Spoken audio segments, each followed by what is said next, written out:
नमस्कार, मैं हूं प्रवीण शर्मा और आप देख रहे हैं मनी 9 के इस खास शो में आज हम एक बेहद महत्वपूर्ण विषय पर बात करने वाले हैं। मसला है सरकारी कंपनियों को लेके जो नियम बदले गए हैं उसका।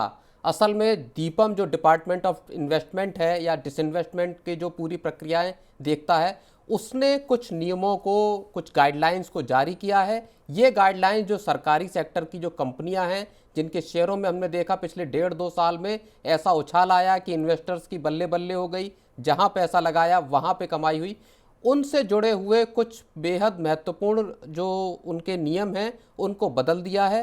बीते 8 साल बाद यानी 2016 के बाद पहली बार इन नियमों में बदलाव हुआ है।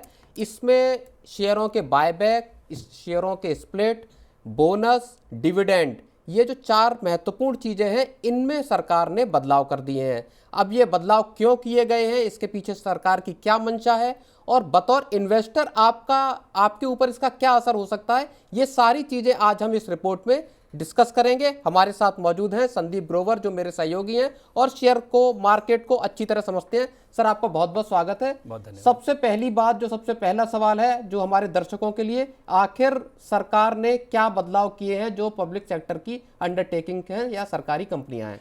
पहली बात तो 2016 के बाद यानी कि 8 साल के बाद पहली बार आप देख रहे हैं कि ये जो बदलाव हैं वो होते हुए दिखे हैं। तो लंबा समय हो गया था। एक तो कारण इसके पीछे यही है। पहले आपको बताते हैं कि क्या क्या बदलाव किए गए हैं। मैं पहले डिविडेंड से शुरुआत करता हूं।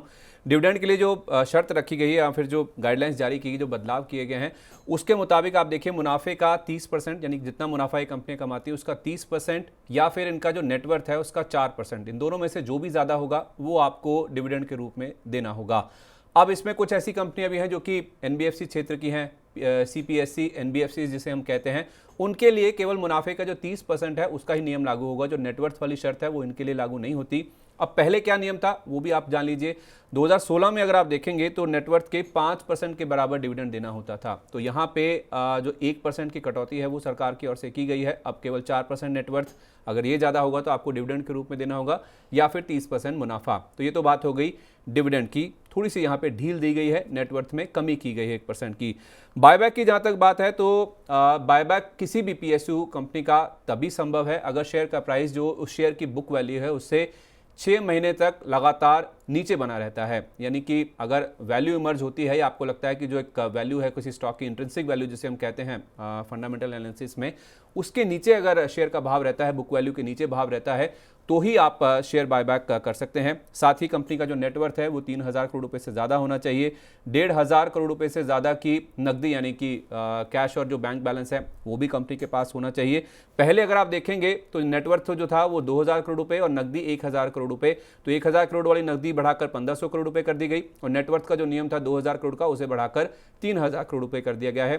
तभी आप बायबैक कर सकते हैं अगर 6 महीने तक बुक वैल्यू से नीचे स्टॉक ट्रेड करता है।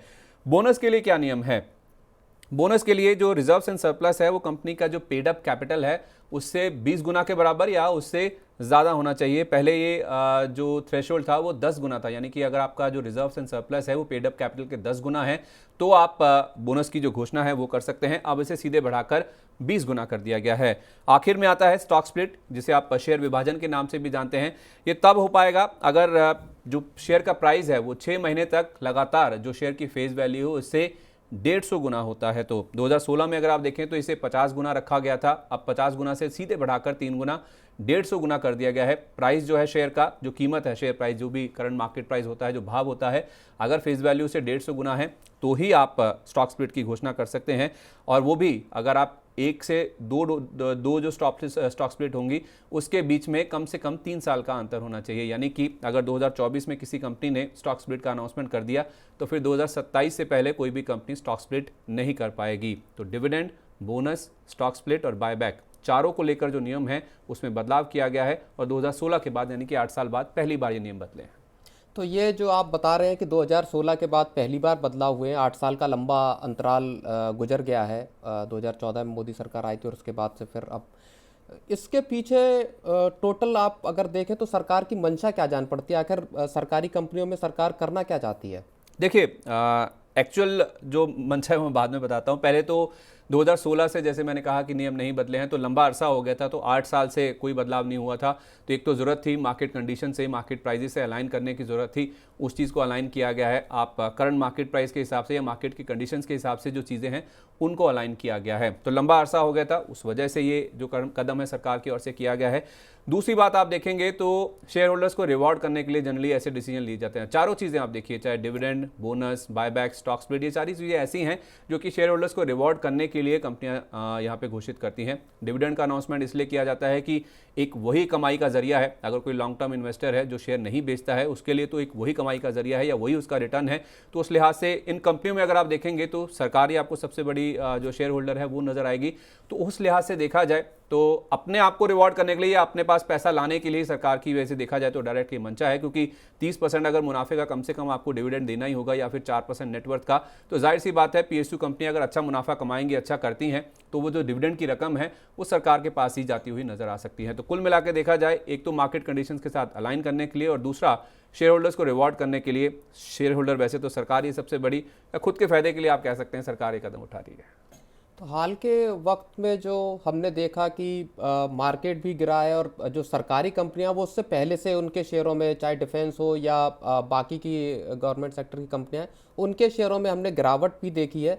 क्या अब जो सरकार कदम उठा रही है या जो नियम लेके आई है, उसका क्या फ़ायदा इन्वेस्टर्स को होगा, या जिन लोगों ने पैसे लगाए हुए हैं इन कंपनियों में जब एक धूम चल रही थी पूरी सरकारी सेक्टर के शेयरों की, क्या अब शेयरों में तेजी आ सकती है? क्या उसको बूस्ट करने के लिए, प्राइस बूस्ट करने के लिए कर रही है, या सरकार जो आप कह रहे हैं कि जो डिविडेंड का रूल में भी जो ट्वीक किया है उसके जरिए डिविडेंड ज़्यादा हासिल करने की कोशिश है और इन्वेस्टर्स के हाथ में भी अब डिविडेंड ज़्यादा आएगा? डिविडेंड तो हासिल करने की मंशा है ही है, जैसे मैं कह भी रहा हूँ आपसे। एक तरह से देखा जाए तो कुछ लोग इसे ऐसे भी समझ रहे हैं कि सरकार की जो कंपनियों के बोर्ड होते हैं, क्योंकि कई कंपनियां महारत्न हैं, कुछ कंपनियां नवरत्न भी है, तो इनके बोर्ड के पास काफ़ी पावर है खुद अपने डिसीजन लेने की। दरअसल कॉन्टेक्स्ट में अगर आप चीज़ों को आपको मैं समझाऊं तो 2 बड़ी कंपनियां हैं। एक तो मझगांव डॉक, जिसने हाल ही में स्टॉक स्प्लिट किया था, एक शेयर को 2 शेयरों में विभाजित किया गया, फेस वैल्यू आधी की गई। और एनएमडीसी आपको याद होगा कुछ ही दिन पहले ही अभी इन्होंने 1 शेयर पर 2 बोनस शेयर की घोषणा की है। तो ये जो कंपनियां हैं अगर इस तरह से फैसले ना ले पाएँ, क्योंकि अगर आप स्टॉक स्प्लिट या बोनस की बात करें या कोई फेस वैल्यू में अंतर होता भी है तो उससे किसी के लिए कुछ ज़्यादा अंतर आता नहीं है, केवल अफोर्डेबिलिटी या शेयर के प्राइस में अंतर आता है। बोनस एक बुक एंट्री है और स्टॉक स्प्लिट में भी आप देखें केवल शेयर का दाम आधा होता है अगर आप 1:2 के भाव में या रेशो में स्टॉक स्प्लिट करते हैं। तो उस लिहाज से देखा जाए थोड़ा सा जो नगेल कसने की कोशिश है वो भी है कि एकदम से धड़ाधड़ कोई भी पीएसयू कंपनी का जो मैनेजमेंट है या फिर जो बोर्ड है वो फैसले ना ले पाए, क्योंकि हाल के 2 एग्जाम्पल मैंने आपको बताए हैं, मझगांव डॉक का स्टॉक स्प्लिट और एनएमडीसी का जो बोनस है। उसके बाद ही आप देखिए ये जो सरकार की ओर से चेंजेस हैं वो किए गए हैं। 8 साल तक कोई बदलाव नहीं हुआ था, एकाएक ये जो 2 फैसले लिए गए हैं 2 सरकारी कंपनियों की ओर से, उसके बाद से आप देखिए सरकार कहीं ना कहीं हरकत में आती हुई दिखी है। और डिविडेंड एक ही नियम है, आप देखिए पूरे चारों नियमों में से एक ही नियम है डिविडेंड का, जिसमें नीचे की तरफ छूट दी गई है। जो 5% नेटवर्क का आपके ऊपर क्राइटेरिया था उसे घटाकर 4% किया गया है। बाकी सब में जो लिमिट्स है, जो थ्रेशोल्ड है, उनको ऊपर की ओर ही रेज किया गया है। चाहे वो फेस वैल्यू से प्राइस को आप देख लीजिए, चाहे आप इनका जो पेड अप कैपिटल है, चाहे इनका जो रिजर्व्स एंड सरप्लस है, उसको लेकर नकदी की जो कंडीशंस हैं वो सारी ऊपर की ओर बढ़ाई गई हैं। जिस तरह से मार्केट प्राइसेस बढ़े हैं उसको अलाइन करने की कोशिश की गई है। लेकिन केवल डिविडेंड ही ऐसा एक मूव है जिसमें गाइडलाइंस में आप देखेंगे जो शर्तें हैं, जो नियम हैं, उनको नीचे की ओर रिवाइज किया गया या फिर ढील दी गई है। तो आपकी बात सही है, ज़्यादा डिविडेंड पाने की जो मंशा है उसी की तरफ ही इशारा कर रहे हैं सारे नियम। नहीं तो क्या सरकारी जो कंपनियां हैं, एक चीज़ ये भी समझ में आ रही, क्या उन पे बैकडोर से सरकार अपना कंट्रोल बढ़ाना भी चाहती है? क्या उसका भी संकेत इससे मिल रहा है? बिल्कुल साफ तौर पे, जैसे मैंने कहा भी कि अब इनके पास जब कोई कंपनी महारत्न बन जाती है या फिर नवरत्न बन जाती है तो कंपनियों के जो बोर्ड होते हैं उनके पास ज़्यादा पावर मिलते हैं उनको डिसीजन लेने के, निवेश से जुड़े हुए भी और बाकी भी जो फैसले हैं। तो सरकार ये जो नियम बड़े कर दिए हैं या सख्त कर दिए हैं, जिनकी थ्रेशोल्ड बढ़ा दी है, इनकी सीमा ऊपर की और रिवाइज कर दी, उससे कहीं ना कहीं नकेल कसने की कोशिश है, या फिर आप कह सकते हैं बैकडोर से इनकी जो एंट्री है वो, या फिर अपनी हाथ में कंट्रोल रखने की जो मंशा है वो साफ तौर पे नजर आ रही है। अब रहा सवाल, आप कह रहे हैं कि शेयरों में क्या होगा, इस पर क्या असर होगा। देखिए, जो लोग पीएसयू कंपनियों में डिविडेंड की मंशा से पैसा लगाते हैं उनके लिए तो अच्छी बात है, क्योंकि सरकार को अगर डिविडेंड ज़्यादा मिलेगा तो जाहिर सी बात है जो इन्वेस्टेड हैं, जो लोग पीएसयू कंपनियों के शेयर होल्ड कर रहे हैं उनके लिए भी ये अच्छी बात है कि डिविडेंड के रूप में उनकी कमाई बढ़ सकती है, बशर्ते कंपनियां अच्छा करें, अच्छा मुनाफा कमाएं, तो वो आपको डिविडेंड के रूप में मिलेगा। लेकिन चाहे आप बोनस की बात करें, स्टॉक स्प्लिट की बात करें, बायबैक की बात करें, नियम कड़े किए गए हैं। तो अब बहुत ज़्यादा, बहुत फ्रीक्वेंटली किसी पीएसयू कंपनी की ओर से आपको बायबैक, बोनस या स्टॉक स्प्लिट के अनाउंसमेंट देखने को मिलेंगे। शायद उसमें कमी देखने को मिल सकती है, वो खबरें आपको ड्राई डाउन होती हुई नजर आ सकती है, उसमें कमी आती हुई नजर आ सकती है। लेकिन हाँ, डिविडेंड बढ़ सकता है। अगर आप डिविडेंड के लिए किसी कंपनी में निवेश करते हैं, खासतौर पर पीएसयू कंपनी में, और इसकी डिविडेंड यील्ड अच्छी है, जिसका मुनाफा अच्छा है, वहां पर जरूर आप सोच सकते हैं कि आपकी डिविडेंड से जो कमाई है वो बढ़ने की तैयारी हो रही है।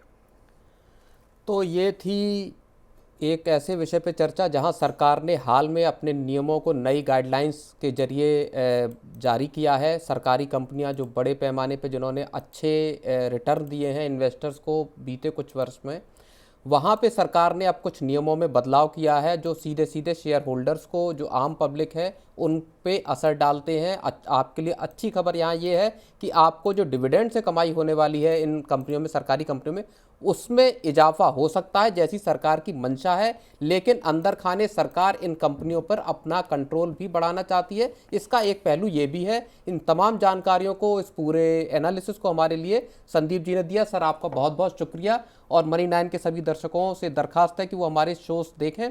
यहाँ पर ऐसे ही आपको डिटेल्ड एनालिसिस मिलते रहेंगे। आप सबका बहुत बहुत शुक्रिया। बने रहें मनी 9 के साथ।